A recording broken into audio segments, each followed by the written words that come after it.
Okay, so this is me chilling at the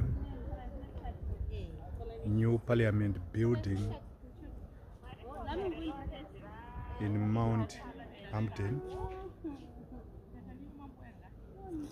Aiwa, chakavakwa zvacho chuma ichi, chakavakwa,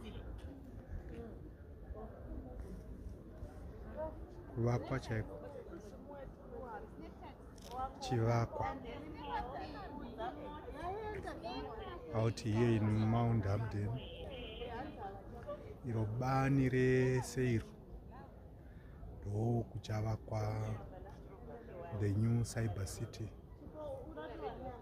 the modern city, the new capital city, administrative city of Zimbabwe, uno kuMount Hampden.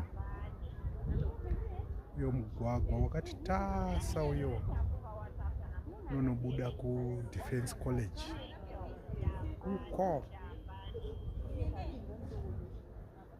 bani rese iro kuchavakwa.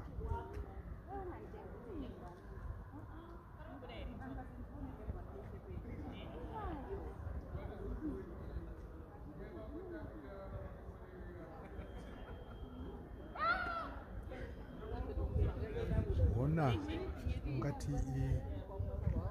i Great Zimbabwe.